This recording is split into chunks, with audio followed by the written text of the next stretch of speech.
So we continue with business ownership. In the previous class, we talked about public ownership. For public enterprises, they are businesses owned, controlled by the government. But today we want to talk about the private sector. So public sector is owned and controlled by the government, but for the public sector is owned and controlled by the government. But when it comes to the private sector, it is owned and controlled by individuals, private individuals and businesses. So here it is a part of the economy owned and controlled, even operated by the private individuals and businesses. They take charge of the private sector, and their aim is mostly profit maximization. But let's look further. So the ownership structure in the private sector are private individuals. So the ownership structure, who owns the businesses in the private sector? It is owned by individuals. Then we have the aim. What is the objective? What do they want to achieve setting up such business in the private sector? Profit maximization and growth. So they want to make the highest possible profit, and they want to expand.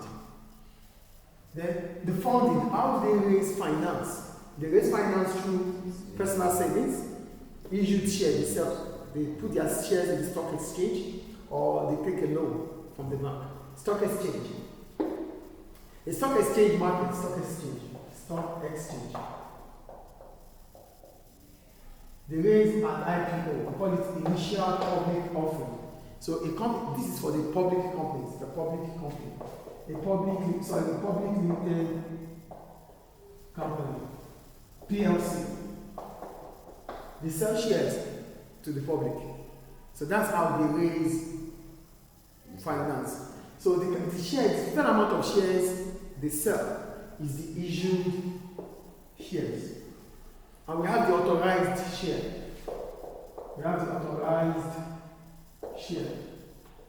So this is the maximum of shares that the company is allowed to sell.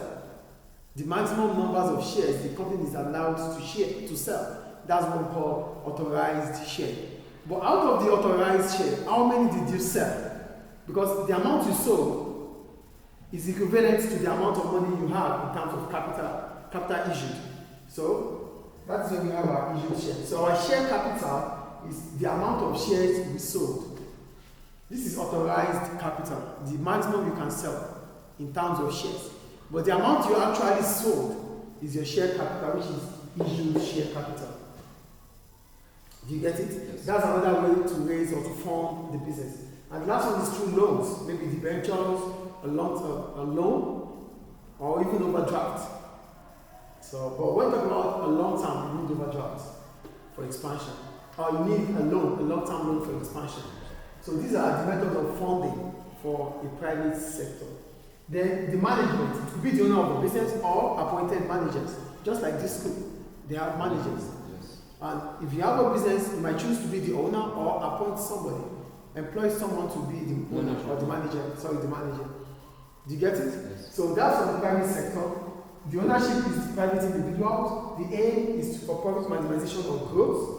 The funding, personal saving, loans, or issued share. Then the management, the owner can take charge or employ managers or appoint managers. Is it clear? Yes. Then we have the public-private partnership. For public-private partnership, which is PPP also, this is business, PPP. So here, the government and the private sector are in collaboration, in a cooperative agreement to allow the private sector carry out operational function that's supposed to be done by the public sector or by the government. Then they try to make revenue from it. So look at what I wrote here. A public-private partnership is a long-term collaboration, which is the same as cooperation between a government entity and a private company to finance, build, operate, or design public infrastructure or service, leveraging on the efficiency of the private company. Because private sector businesses are mostly efficient. Why are they efficient? They are efficient because of their profit motive. Their aim is to make profit, and if you have to make profit, you have to find a way to reduce your total cost. And one way to reduce your total cost is to become more efficient. So this is the reason why most of the private sector businesses are efficient. Do you understand? They don't waste resources because they want to make profit. So government will leverage, will seize the opportunity to collaborate with them to provide services or infrastructure which the private sector would now be able to make money out of. That is what we call public-private partnership. So example I make here is a company partners with government to build new roads and allow the company to charge tolls on the road, on the new road. So maybe they want to build a road here. So the government of Libya might collaborate with a construction company. So the construction company will build the road and the construction company will charge toll for the commuters, for those who pass the road. That is a private-public partnership. Do you understand public-private partnership? Yes. Good. Then we have not-for-profit businesses or enterprises. For not-for-profit enterprises, these are enterprises that only think about the social welfare. They think about the community, not profit maximization. They don't think about making profit. They just want the society to become a better place.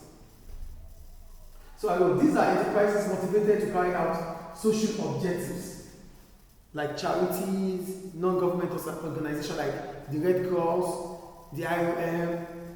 They are not for profit making. They just want the society to become a better place. So their aim is not to make profit. And if they do make profit, they put it back into the organization. Do you get it? Yes. So what's the ownership structure? They don't have owners.